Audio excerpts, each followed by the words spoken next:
Hi, Mark. Welcome Around the Workstand. Hi, Susie. How's it going this week? It's going pretty well. It's cooling down a bit, which is like Yes.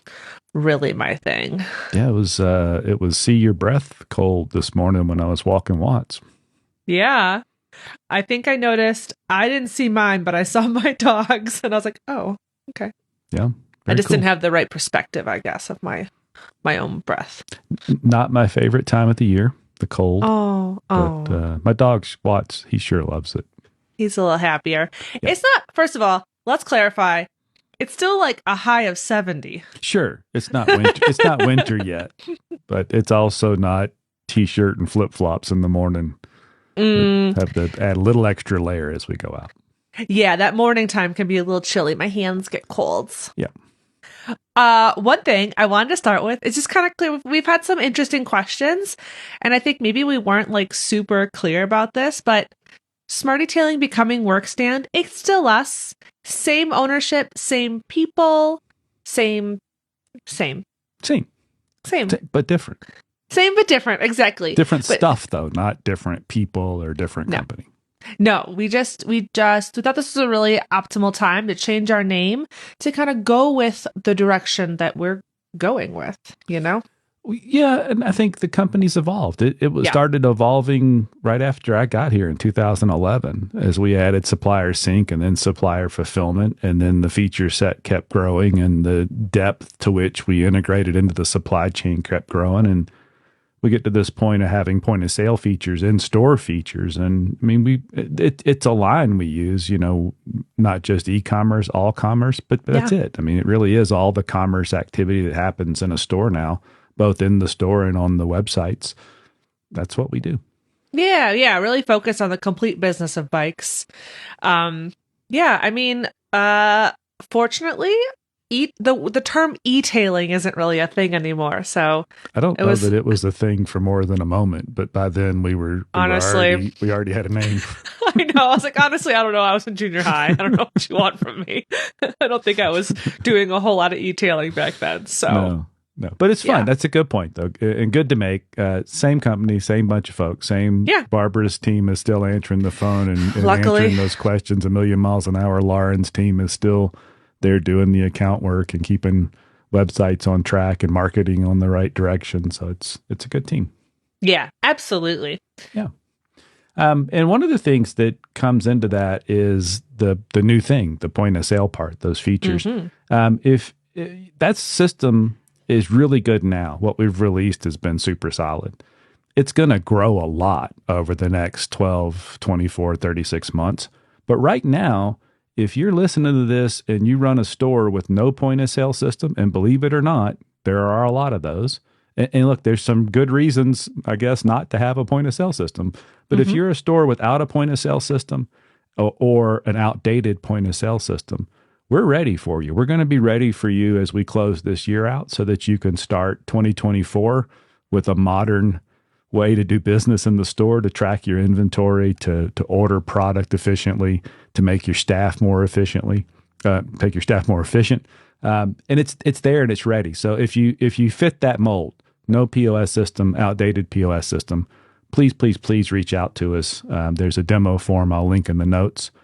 We'd love to show you what it's doing. There's no subscription fee to it, so it doesn't change your fixed cost in there. So give us a chance to show you what's going on. Take a look around. I think it'll be good for your business. Yeah, absolutely. And if you're one of those folks, we're going to start some active outreach to you here as soon as this month to kind of invite you to use the features, whether you're a client of ours already or not. Mm-hmm. And we'll have, if you want to, there'll be some specifics. If you are interested in kind of being involved in the beta process and giving us feedback, there'll be that option as well. Or just you look for something to try out. Yep. No commitment. So. You mentioned a good thing too. So for existing Workstand merchants, it's there. So even if maybe we don't have quite all the features, and we're certainly not out to replace some of the stalwart systems right away like Lightspeed or Ascend, but it's worth looking at. So, check out particularly the purchase orders. That's something that could be very beneficial even if you're using another point of sale system in the store. Yeah. Sorry, I had a brief distraction. I had my fluffy office mate come in and touch me with his claws. Do cat things, yes. It's just like, give me attention. I was like, now's not the time. Yeah. Yeah. So speaking of, we've really been getting out there. We've been sending Ryan out there to talk to all of our partners. Speaking of fluffy office mates. Yes. Or is he sending Bessie out? I don't know. Well, Ryan's, at least, like me, he's not fluffy on the top of his head. He's certainly fluffy around the chin. So Yes. So we've been sending Ryan and his beard out to spread the word. And most recently, he joined the NBDA on their podcast, Bicycle Retail Radio. And there was a two-parter. I mean, we all know Ryan. He's not... He's not shy. No. But I think he's excited. He's got a lot to say. He does. So I don't know if the plan was two parts or it became two parts. The People for Bikes Inside the Outdoors podcast. I wish they'd called that Ryan Atkinson Double Live, like the old albums from the 70s. Oh, yeah, Double albums. But yeah, great information. I've got links to both those. Well, I guess all three of those episodes, but the two different podcasts in the show notes. So not that we don't talk about it enough, but I think it's great to get other perspectives in the industry. So getting to hear the interaction with both the NBDA and the People for Bikes folks, I think is helpful. I enjoyed listening to them. Yeah. What about Around the Workstand? What do we got going on? Well, we mentioned last week that we've got some guests coming, and it's kind of exciting. I wanted to let Alex Slocum, our product, what did we I don't remember what we decided his official. I think he's just product lord he gets stuff done. But get stuff done, yeah. He runs our product team, and that's the thing. And he has taken a lot of time out of his schedule lately for what we call summits. It's where we all get together. So he came to the marketing summit a couple of weeks ago. The development and product team, I believe both teams had a summit this week. He should be home today. So I've sent him notes and a link to schedule. So we'll have Alex on. He's going to tell us about what it takes to build all this software stuff and, why I can't just get those things when I want them and why they're complicated and what's a product team and all that stuff. What do you do when you run a product team? I think it's going to be fascinating. And then we'll have Lauren Webb on at some point this month too. We've got to get her scheduled. She is the agency director, so she runs the other part of Smart Detailing. Maybe everybody pretty much that knew Smart Detailing and now Workstand knows about the software and the support and the integrations, but not everybody still to this day knows that the other part of our company is a marketing agency, a full marketing agency, and Lauren runs that agency. So she's going to give us, I want to take a few minutes when we start with her to talk about the team she runs, because it's a great team. They do good work.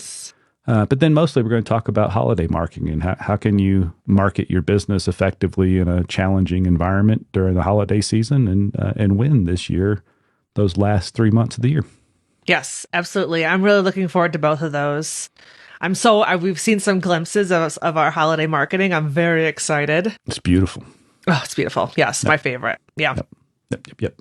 Well, what about a Tuesday tech tip? Well, along the lines of holidays coming, and certainly if you've got a position in your store where you don't have sales, that's great. But most folks are going to have some sort of promotion this year. And since I think it was there last year during holiday, but it wasn't officially there, but the discounts tool that's used for creating discounts and promotions on the websites has changed a lot.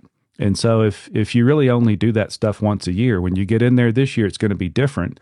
So it's worth doing that ahead of time to look at the different discount types and play with them and make sure they align with what you plan to do. Nothing worse than planning to do something and then find out that the tool works differently or that it works better than you thought. And you could have done a really cool promotion if you had gone in there and looked ahead of time. So do that. And I've linked to the Help Center. It's all up to date. The video that's in there is correct. Just remember, we changed a lot of the way the admin works and where things are. So that part will be different, but the video walks you through setting those up, and the step-by-step copy where we write through the instructions is all up to date. So get in there and play with that. And as a side note, when you do have promotions, if you're running paid Google ads, remember often you've got to go in there and get Google Merchant Center aligned with what's going to happen on the website, because if those things get out of whack, Google sees that, and that can cause some issues with being disallowed and such. So if you're changing your promos, and those promos can affect what happens in the shopping process, make sure you get Google Merchant Center Online, especially if you're doing some sort of free shipping or other shipping-based promo. Make sure you get those aligned. That will throw you off very often too. Yeah. Great extra little pro tip in there. And what about, you mentioned the site, the admin has changed a little bit. Yep. What do you do if you can't find something? What's a little shortcut? Use that site search thing at the top. It is wonderful because it doesn't really matter where we move things. If you search for something like discounts, it will take you right to discounts. Not only will it take you to the right place in the admin, but it'll also go find help center articles and put those in there as well. So I use it all the time. I will say though, the last change we made is we rolled out the POS features where we moved all of the really common website functions under a section called website. Yeah. Man, that's made my life simpler. So if you hadn't been in there in a while, get back in there for sure. And again, you're going to be in there a lot as things ramp up in the holiday season. So if you've got a few minutes and a cup of coffee or a cup of tea, sit down, take a look at what's changed. And don't forget, as Susie just mentioned, that search at the top of the admin is quite helpful. Yeah, absolutely. Speaking of coffee, I think this originated with coffee. I don't know, but my snack question of the week, I've been so distracted with all we've got going on, I forgot all about snacks. I find that hard to believe. Just for this, I know you're busy, but just for this brief, 30 minutes a week, I had a moment. It escaped me. But pumpkin spice or to not pumpkin spice, is this a flavor in your life? I have nothing against pumpkin spice in foods, solid foods or dessert type things. It's a baking spice. But the coffee thing, I'm much more, I don't want to say purist, but I'm much more sophisticated. Not that. I'm just about, I like the flavor of coffee, and I spend an inordinate amount of time, especially here recently, working on my coffee and making it taste good. And pumpkin spice has zero place in coffee, in my humble opinion. Yes. I mean, is pumpkin spice, I feel like it's just like cinnamon and cloves and things like that. It is. Yeah. I think somebody made up it as a category, but really I think it comes from pumpkin pies and desserts like that. And that flavor is just nutmeg and cinnamon, I think, and sugar, but whatever. And look, if I don't mean to say it shouldn't be a thing. I'm all for people enjoying what they want to enjoy. And if you can't wait for this time of year, if you've got PSL tattooed on you somewhere for pumpkin spice lattes and that's your thing, 100% go for it. If you come to my house for coffee, I'll do my best to make you such a thing if that's what makes you happy. I just don't particularly want to drink pumpkin spice lattes. That's fair. Well, I need to come down to that area to pick up our new t-shirts. Ooh. And maybe I'll come by for some coffee. I'll bring a pumpkin spice loaf or something. Sure, that'd be lovely. Maybe we could do Around the Workstand live in the same room. Oh my goodness. I think we should do that. Okay, good. We'll do that. Well, hopefully, we'll eat some sort of dessert with pumpkin spice and have coffee that does not have pumpkin spice in it, unless you want that. And then I'll do my best. No, I think that would be, I'm not opposed, but I think beverage pumpkin spice and snack pumpkin spice is pumpkin spice overload. I would agree. Well, until then, I'll see you around the workstand. We'll see you there.